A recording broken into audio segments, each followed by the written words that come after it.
Joueurs et joueuses, bonjour, bienvenue sur ce nouveau journal du JRPG. Un mois, encore une fois, assez tranquille, et ce, malgré un nouveau State of Play spécial jeu japonais, qui n'a pas été particulièrement marquant.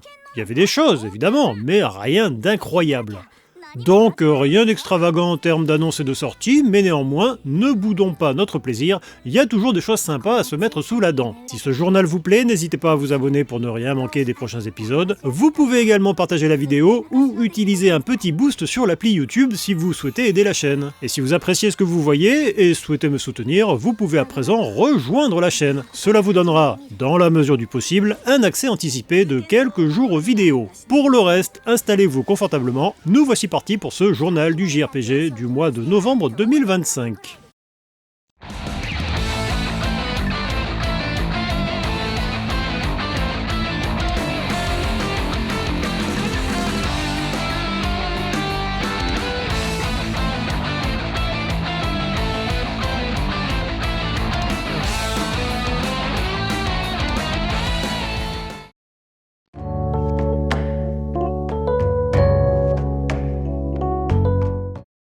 Double dose de Falcom pour l'année à venir. Je n'ai pas grand chose à dire donc ça va aller vite. J'aurais même pu en parler dans la partie en vrac, mais bon, vous me connaissez, Falcom et moi c'est une grande histoire d'amour. Bref, la première info, pas vraiment étonnante mais toujours plaisante, c'est que Falcom a annoncé que Trace in the Sky Second Chapter, la suite du remake, ou le remake de la suite, de Trace in the Sky est bien en travaux. Mais surtout, et ce qu'il y a de plus appréciable, il est prévu pour une sortie en septembre prochain.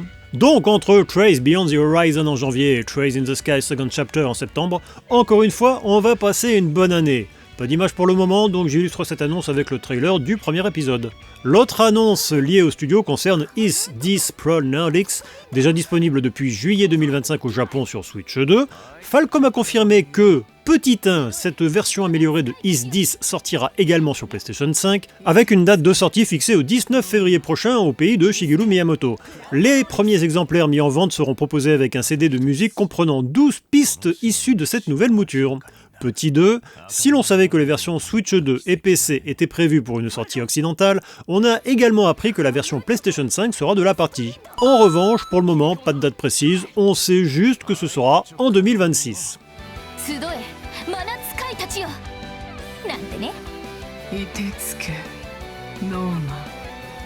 Alors qu'on apprenait dernièrement qu'il était repoussé en Occident, Calamity Angels Special Delivery voit sa date de sortie finalement confirmée et ce sera le 17 février prochain. Le titre est un simulateur de chronopost puisque dans celui-ci vous allez diriger un groupe de livreurs de colis. En gros, les gens de chez ID Factory se sont dit « Les troupes de mercenaires, c'est vu et revu, qu'est-ce qu'on pourrait faire à la place ? Des livreurs ? Allez banco !» Au moins, chez ID Factory, ils ont des idées. Reste à voir ce que ça va donner manette en main. 2 éditions sont prévues, une standard et une dite plus qui inclut une pochette, un artbook à couverture rigide de 52 pages, un set de cartes postales, pour une fois ça colle au thème, une couverture réversible et une carte à collectionner. Cette version sera vendue 54,99€ mais sera une exclusivité du site officiel d'ID Factory.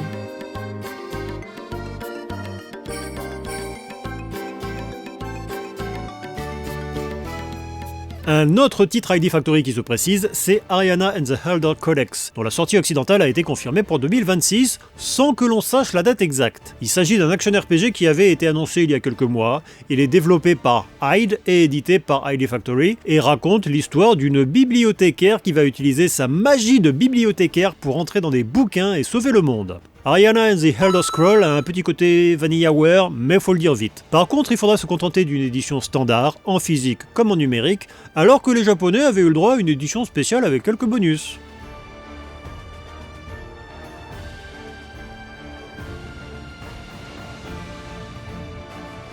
Alchemia Rogue, Mia and the Mystery Labyrinth. Oui, je sais, avec le titre, on croirait à une repompe d'un atelier. Surtout qu'au niveau du design, ça ressemble au jeu NIS. Non mais après, c'est peut-être bien, hein. Bref, Alchemia Rogue, je vais l'appeler comme ça sera plus rapide, est signé par le studio Lime Leaf Games. Et il est présenté comme étant un mélange d'alchimie et de roguelike. Pour l'alchimie, il reprend le principe de récolter des ingrédients et de les transformer en objets utiles, et pour le roguelike, il s'inspire des Mystery Dungeons, avec une vue de 3/4 de haut et des donjons générés de manière aléatoire. Pour le moment, il est prévu pour 2026, et sur PC uniquement.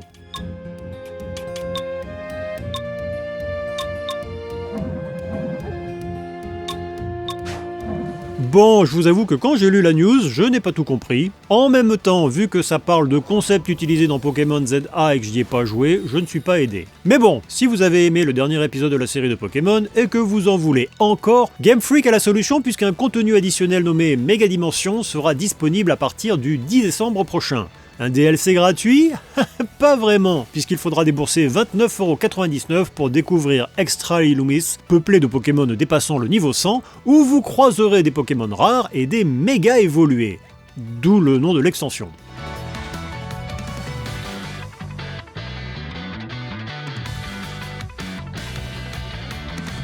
En voilà un dont on ne va pas beaucoup entendre parler, mais j'avoue que j'ai eu un petit coup de cœur pour la direction artistique, et ce jeu c'est Ugomeku Note, un RPG réalisé par un développeur indépendant nommé Kagaya, inspiré de Paper Mario et Undertale. Et niveau direction artistique, ça n'est pas sans rappeler RPG Time The Legend of Wright, qui lui aussi proposait un RPG se déroulant dans un univers dessiné. Pour le moment, peu d'informations, une sortie est prévue sur PC en 2026, donc à suivre.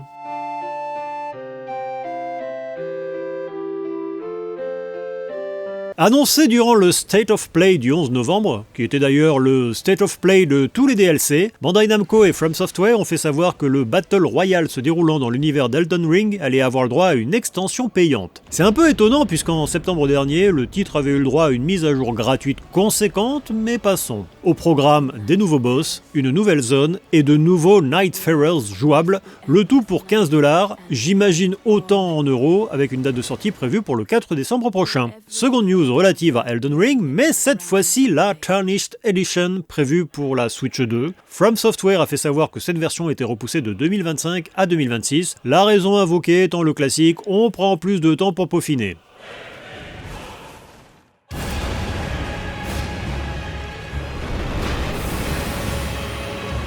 Autre news issue du State of Play, c'est la confirmation de la sortie en Occident de Wandering Sword, avec une sortie prévue sur PlayStation 5 le 28 mai prochain, ainsi que sur Switch et Switch 2, même si pour les consoles de Nintendo, on ne connaît pas encore la date précise.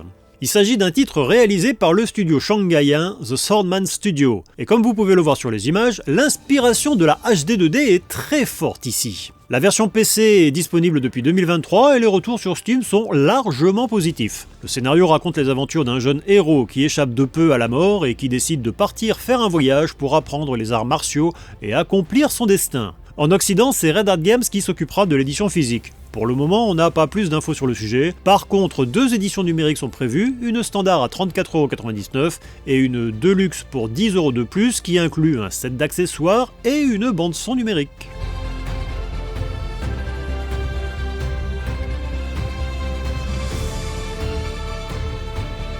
Vous aimez les RPG japonais et la VR, mais vous restez un peu sur votre faim ? Bien, le studio Character Bank a pensé à vous et vient d'annoncer un Knights of Fiona, un action RPG multijoueur prévu pour Steam VR et Quest en 2026. L'aventure se déroule dans le monde de Galia où des dragons viennent d'apparaître. Vous allez jouer le rôle de Fiona et ses chevaliers qui vont chercher à protéger le royaume. Ça a l'air plutôt joli, mais n'ayant pas de VR, la probabilité que j'y joue un jour est assez proche du néant. Un RPG destiné à un public de niche en somme.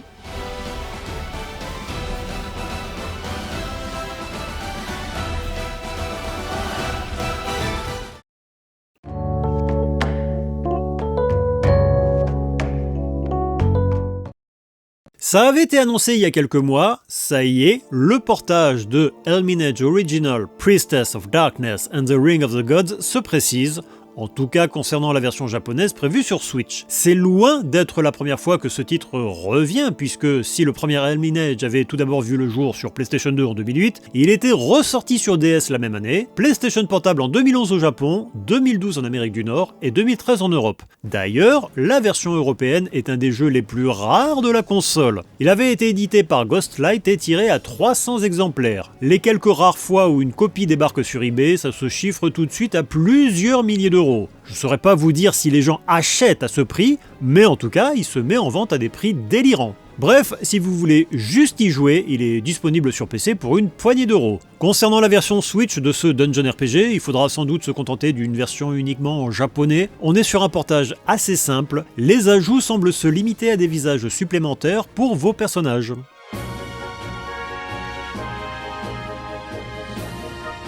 Il y a quelques mois, je vous parlais de Stelladeus The Spirit of Darkness, spin-off du Stelladeus d'Atlus sorti sur PlayStation 2, qui revenait sur PC et Switch au Japon. Ce mois-ci, Gmod a annoncé que sa suite, Stelladeus Time of Alchemy, allait subir le même traitement, avec une date de sortie le 20 novembre sur Switch et le 4 décembre sur PC. Malheureusement, comme c'est souvent le cas avec Gmod, il ne sera disponible qu'en japonais, alors que l'éditeur pousse le vice à traduire la description sur la page Steam. Je ne peux même pas vous conseiller de les prendre juste pour voir à quoi ça ressemble par curiosité, puisque ces rééditions sont vendues en général aux alentours des 15 €.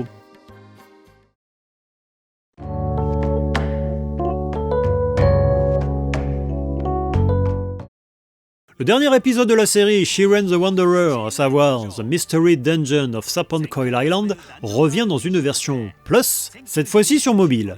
Il était sorti à la base en 2024 sur PC et Switch. Comme son nom l'indique, c'est un Mystery Dungeon, donc comme on l'a vu plus tôt, un dungeon RPG en vue de 3/4 de haut, avec des donjons générés de manière aléatoire. Qu'apporte cette version Plus ? Il s'agit de l'inclusion de tous les DLC gratuits et payants qui étaient disponibles sur PC et console. Peut-être plus d'infos sur la série le mois prochain. Shiren the Wanderer va fêter ses 30 ans et Spike Chunsoft prévoit un événement à venir le 1er décembre prochain.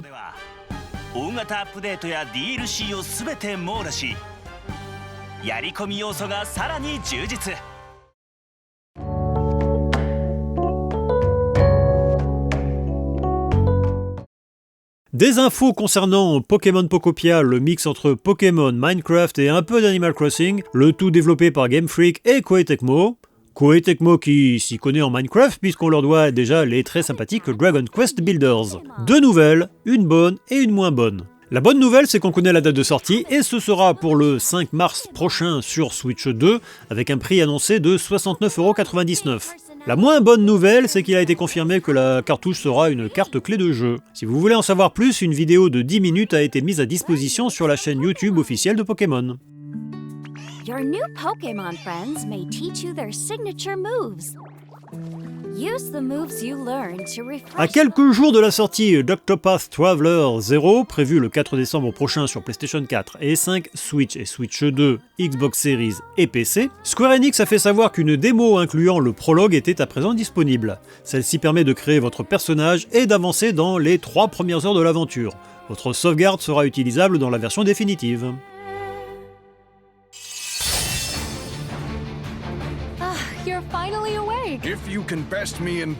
Petite news qui ne raconte pas grand chose, mais qui pourra rassurer sur la série des Tales of. Yusuke Tomizawa, le producteur de la série, a fait quelques déclarations dans le dernier numéro de Weekly Famitsu. Nous avons formé des équipes avec plusieurs studios de développement partenaires, et en incluant les projets en phase de vérification jusqu'aux dernières étapes de développement, nous avons plus de 2 titres en cours de développement. Le rythme des sorties dépend de la planification et de l'état d'avancement du développement.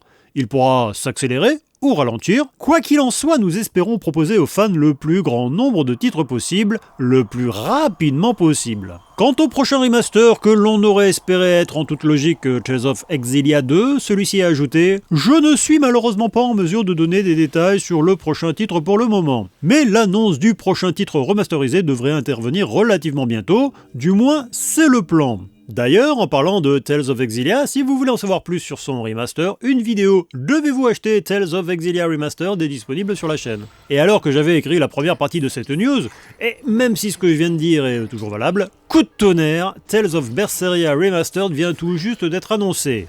Ok bon, coup de tonnerre c'est un peu exagéré. Bon, Berseria c'est pas forcément le Tales of dont on attendait un remaster en priorité.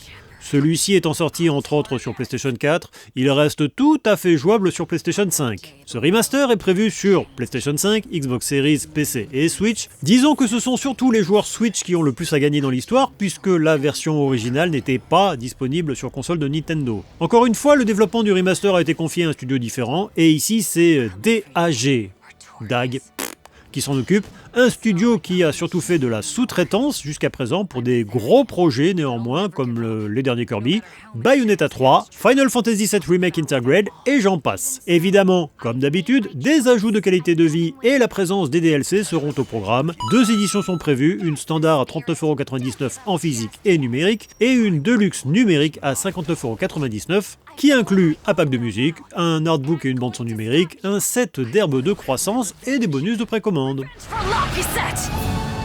But those days we spent together in familial warmth, they're proof that Le prochain épisode de la série Monster Hunter Stories, le spin-off orienté scénario, est toujours prévu pour une sortie le 3 mars prochain. Et en attendant, Capcom a dévoilé la liste des différentes éditions numériques. Pour le physique, il faudra attendre encore. Celui-ci est prévu sur PlayStation 5, Xbox Series, Switch 2 et PC, et 3 éditions sont déjà en précommande. La standard, qui, on le sait, sera également disponible en physique, sera vendue 69,99 €. Une Deluxe, vendue 20 € de plus inclus, un DLC de scénario prévu pour l'automne 2026, des équipements et des bonus de précommande. Je ne vous détaille pas tout, mais je mets des images à l'écran. Enfin, la version premium vendue encore 10 € de plus, donc 99,99 €, inclut les bonus de la précédente édition, ainsi que des armures supplémentaires pour vos personnages. À côté de ça, Capcom a annoncé que des amiibo issus de cet opus seront disponibles, et vous pourrez mettre les mains sur un Rata 5 et Rudy. Rekindle. Two countries. 5 mois après la sortie de Rider Remastered The Mystery of the Soulless Army, et histoire de relancer un peu la machine, Atlus a fait savoir qu'une démo du remaster de ce spin-off de la série Shin Megami Tensei, sortie à la base sur PlayStation 2, était disponible depuis quelques jours pour PlayStation 5, Switch 2 et PC. Je ne connais pas la durée précise de cette démo. Par contre, il a été confirmé que votre progression pourra être utilisée dans la version définitive si vous passez à la caisse après coup. Si vous voulez en savoir plus, ma critique est disponible sur la chaîne. with safeguarding the capital. You exist in the darkness in order to vanquish that very darkness. Petite news rapide, Limited Run Games a profité de son LRG 2025 Showcase pour faire connaître au grand public quelques-unes de leurs sorties à venir. En ce qui nous concerne, on relèvera Sigma Star Saga DX, qui n'est pas un pur RPG mais un mélange shoot'em up et action RPG, sorti à la base sur Game Boy Advance et développé par WayForward, les créateurs de la série des Shantae. Little Goody Two Shoes, qui n'est pas non plus japonais mais qui a une très forte inspiration de la culture japonaise, notamment les animés des années 80, et qui n'est pas vraiment un RPG, mais qui a un côté roleplay indéniable. Je sais, je suis vraiment allé le chercher loin, mais toutes les excuses sont bonnes pour mentionner cet excellent mélange d'horreur et d'aventure. Si vous voulez en savoir plus, une critique est disponible sur la chaîne. Enfin, le dernier est un véritable RPG japonais, puisque la trilogie Fuga Melodies of Steel arrivera chez le distributeur prochainement. Le titre était disponible en physique en version japonaise, incluant le français, mais si jamais vous l'avez loupé, voilà l'occasion de vous rattraper. Ici aussi, si vous voulez en savoir plus sur Fuga, je vous renvoie vers les différentes critiques disponibles sur la chaîne. À moins de vivre dans un terrier, et en quel cas vous ne verrez pas cette vidéo, mais vous avez certainement déjà vu passer les premières photos du film live tiré de The Legend of Zelda. Si jamais vous les avez loupées, eh bien les voici. Pour le reste, pas grand chose de plus à ajouter. Comme annoncé précédemment, on retrouve Evan Hemsworth dans le rôle de Zelda et Bo Bragason dans le rôle de la princesse. J'espère que je vous ai trigger en disant ça. Bref, à suivre pour le reste, et la sortie est prévue pour le 7 mai 2027. On a appris ce mois-ci que Meg's Monster, un petit RPG intriguant qui est depuis trop longtemps dans ma liste de jeux à faire, allait avoir le droit à des DLC. Meg's Monster, c'est un RPG dans lequel on dirige Roy, un monstre possédant 99 999 points de vie, qui va devoir s'occuper de Meg, une petite fille dont la particularité est que, si elle pleure, le monde sera détruit. Les DLC sont prévus pour le 4 décembre sur PC au tarif de 4,99 $, certainement autant en euros, à voir s'ils seront également disponibles sur Switch et Xbox. Il s'agira de 5 histoires servant de préquels au jeu qui permettent de développer son univers. On y suivra les aventures d'un combattant de MMA qui se bat pour gagner des sous pour aider son frère malade, d'une jeune fille de 5 ans dont les parents se disputent sans arrêt, et j'en passe.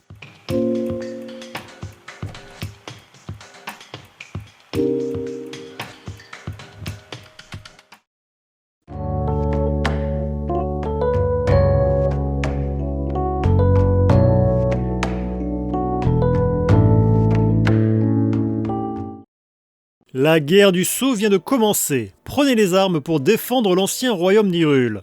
Incarnez Zelda, Roru, les sages et bien d'autres. Affrontez des hordes d'ennemis aux côtés de vos alliés et déchaînez de puissantes attaques en duo. Usez stratégiquement des artefacts sonaux pour invoquer l'eau, le vent et d'autres effets, et renverser ainsi le cours de la bataille.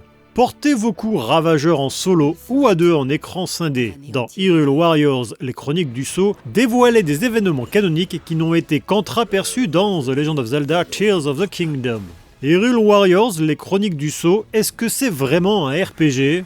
Oh, c'est un mousseau, donc c'est une variante sur le thème de l'action RPG, donc ça compte. Et je me suis toujours permis de parler des Zelda dans le format, donc je vais pas changer. On est déjà sur le 3e épisode de la série après Hyrule Warriors tout court et l'ère du fléau. Et ici, chose intéressante, le jeu se focalise sur le personnage de Zelda.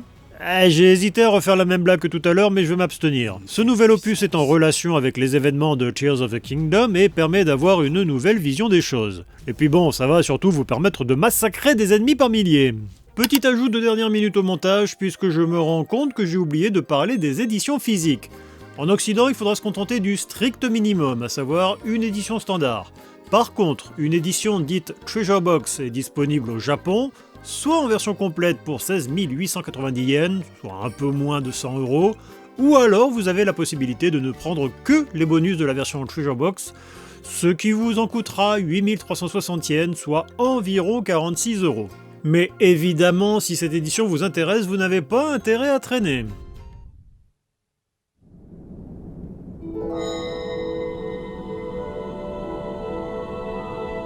Le personnage principal, Ryza, est une jeune fille ordinaire.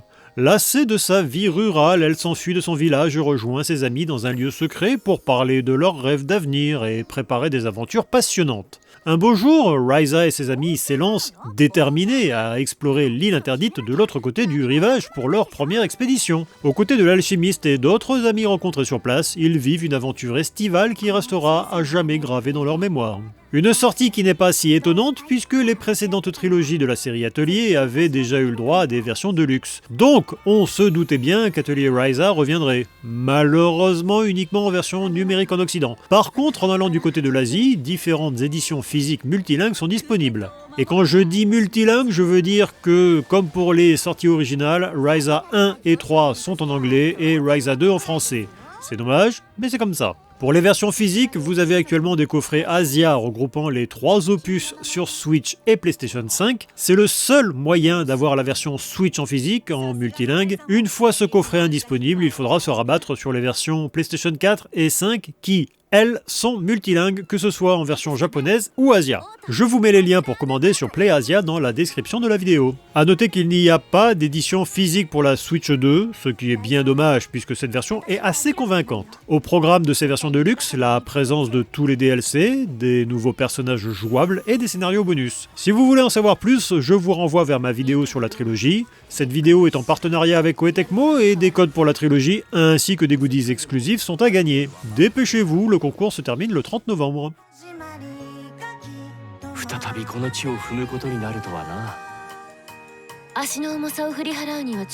Cette nouvelle histoire se déroule 25 ans après le premier Inazuma Eleven. Alors qu'il cherche un monde sans football, le protagoniste, Destin Billows, s'inscrit au collège Nagumohara. Pendant ce temps, dans le prestigieux collège Raymond, connu pour avoir l'équipe la plus forte du championnat national, apparaît un monstre de foot nommé Harper Evans. Quand le chemin de ces deux garçons se croise, c'est le début d'une grande histoire.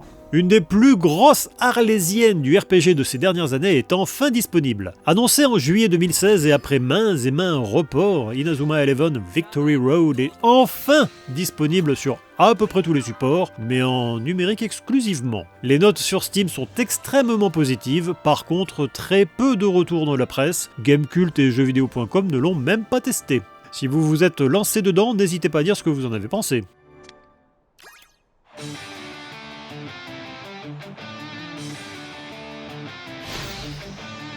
Voyagez aux côtés de Sung Ji-won, qui est bien décidé à devenir le chasseur le plus puissant au monde. Immergez-vous dans l'histoire originale du webtoon et découvrez de nouvelles aventures exclusives. Y a-t-il des amateurs de solo leveling parmi vous ? J'avoue que pour le moment l'animé est dans ma liste de séries à regarder, mais je n'ai pas encore pris le temps de me lancer dedans. Au moment où je prépare cette vidéo, Solo Leveling Rise Overdrive n'est pas encore disponible sur Steam, donc il n'y a pas encore de critique définitive.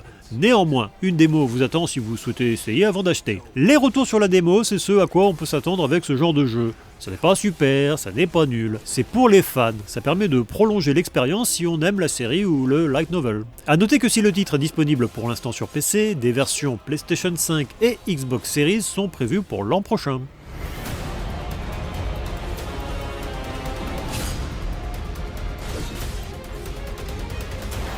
Dans ce jeu, vos choix en tant que joueur influenceront Gauche, le personnage principal, ainsi que ses pensées et ses différents attachements dans la vie, représentés par des flammes. Que Gauche utilise sa vie à des fins égoïstes ou se sacrifie pour aider les autres, c'est à vous de décider. Les fins de ce jeu reflètent simplement les conséquences des différents choix de vie, et il n'y a pas de bonne ou de mauvaise fin. Un personnage qui s'appelle Gauche, personnellement ça me fait penser à ça. Gauche! Oui, ça me fait penser à Goofy. Oui bah, désolé. Et donc, The Use of Life que l'on doit au studio d'Alan Echo Games sort enfin de l'Early Access dans lequel il était depuis 3 ans et demi. Au moins, ils ont eu le temps de le peaufiner. Et les critiques sont d'ailleurs très positives. Et j'avoue que j'ai pas grand chose à rajouter de plus.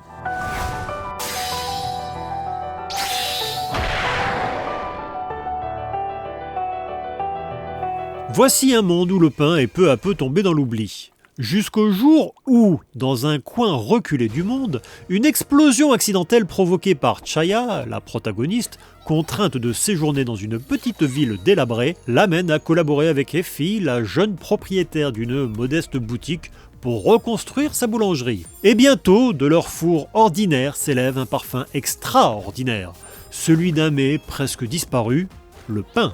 Aeluta est un petit jeu casual qui mélange RPG et gestion de boulangerie, que l'on doit au studio chinois From Down, dont c'est, à ma connaissance, la première création. Si vous êtes amateur de ce genre de jeu, penchez-vous dessus puisque les premiers retours sur Steam sont très positifs.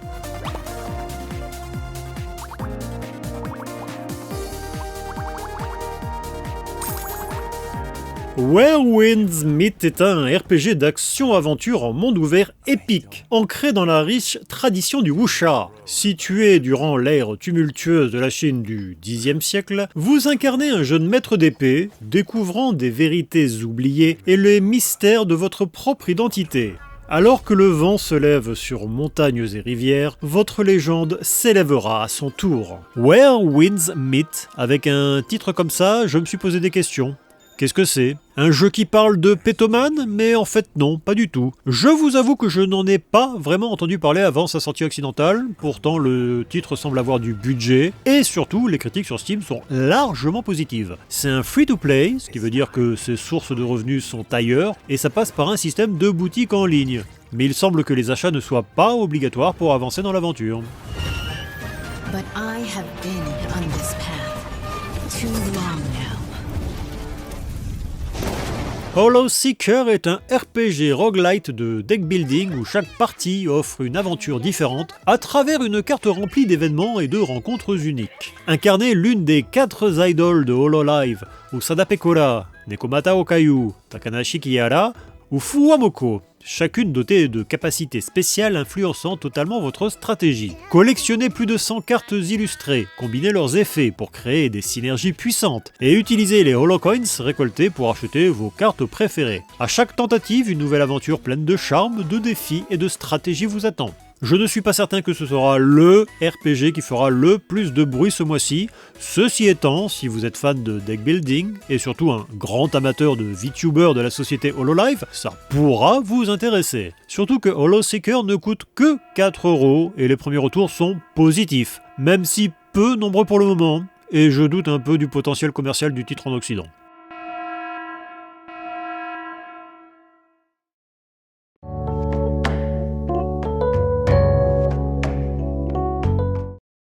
Je vous parlais un peu plus tôt de Monster Hunter Stories 3, histoire de se mettre un peu à jour. Capcom sort ce mois-ci les 2 premiers épisodes pour Xbox One et Series. Si vous avez toujours eu envie de faire ami-ami avec les monstres que vous chassez habituellement dans les autres opus, c'est l'occasion. Le premier épisode est vendu 29,99€, le second 39,99€ et un pack avec les deux pour 59,99€ est disponible.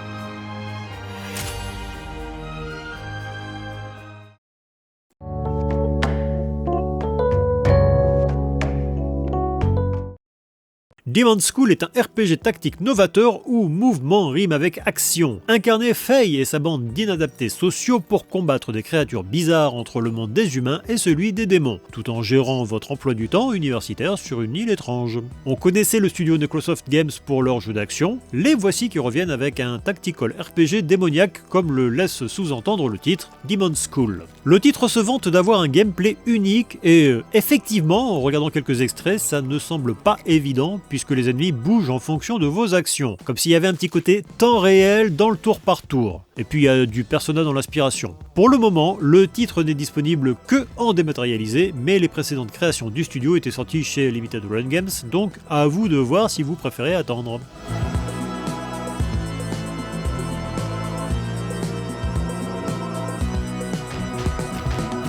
Anima est un jeu d'action RPG à la troisième personne où s'entrelacent les destins d'un monstre légendaire, d'une mystérieuse jeune femme sans passé et d'une âme immortelle condamnée à errer. Tous découvrent qu'ils sont liés à une guerre secrète où leurs choix détermineront le sort du monde. Cette édition réunit Anima Gate of Memories et Anima The Nameless Chronicles, entièrement remasterisés avec des améliorations graphiques et de gameplay. Explorer un univers riche, affronter des ennemis redoutables et influencer le cours de l'histoire dans cette expérience complète inspirée de Anima Beyond Fantasy. J'ai hésité à parler d'Anima, il n'a rien de japonais puisqu'il s'agit de l'adaptation du jeu de rôle sur table espagnol Anima Beyond Fantasy, néanmoins, il y a une inspiration japonaise qui s'en dégage. Pour ce que ça vaut, sur Steam, le jeu a le tag animé qui lui est accolé. Un premier épisode nommé Anima Arc of Sinners était sorti en 2011 sur Wii. Néanmoins, il s'agit ici du remaster des épisodes Anima Gate of Memories sorti en 2016 sur le système principal et sa suite Anima Gate of Memories The Nameless Chronicles en 2018. Ce ne sont pas vraiment les RPG les mieux notés, le premier épisode a un score métacritique de 52, le second 71. Ma foi, j'imagine qu'il y a une demande, peut-être.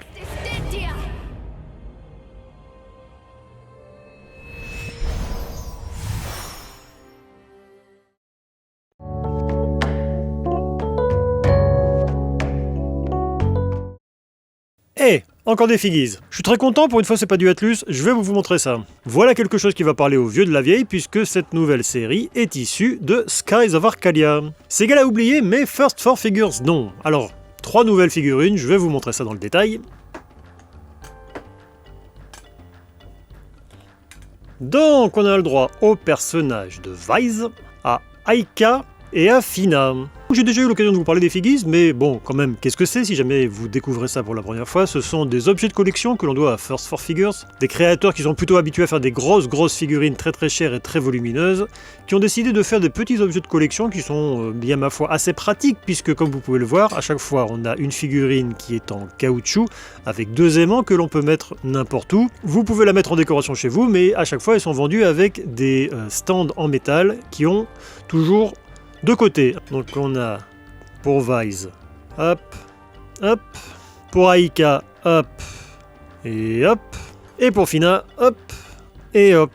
Ce qui permet de faire une frise comme vous le voyez ici. Ce sont des objets de collection que vous trouverez sur le site figis.com, qui sont vendus 14,99€ l'unité, et plus vous en achetez, plus vous avez des réductions. Vous avez notamment une réduction de 5% si vous passez commande sur le site avec le code CORIOU5. Alors 5% de réduction à partir de 50€ d'achat. Dans chaque figurine, vous avez un code à gratter, vous avez une application qui est liée qui vous permet de gérer votre collection et puis vous avez des cadeaux que vous pouvez gagner grâce à ce code. Même si le site n'est pas situé en France, les premiers retours que j'ai eus m'ont signalé qu'il n'y avait pas de douane à l'arrivée, donc ça c'est plutôt une bonne chose.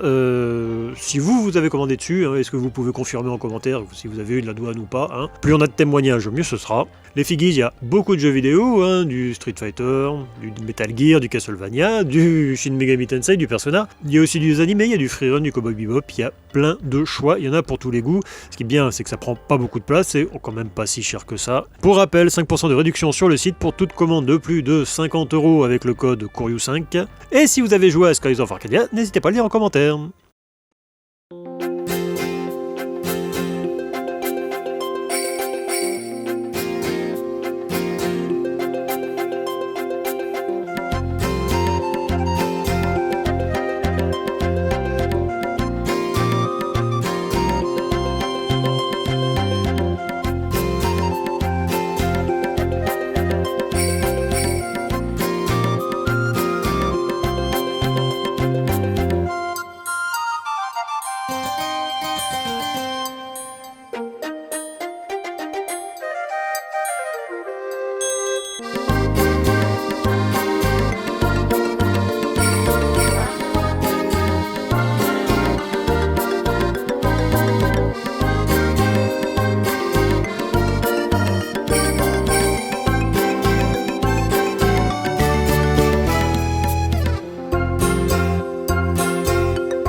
Voilà, la vidéo est terminée, j'espère qu'elle vous a plu et que vous avez découvert de nouveaux jeux. Je serais curieux de savoir quelle news vous hype le plus et pour quelle sortie vous avez craqué. N'oubliez pas de vous abonner si ça n'est pas déjà fait, et si vous souhaitez soutenir le travail, vous pouvez rejoindre la chaîne à partir de 99 centimes par mois, ce qui vous permettra d'avoir un accès anticipé à toutes les vidéos.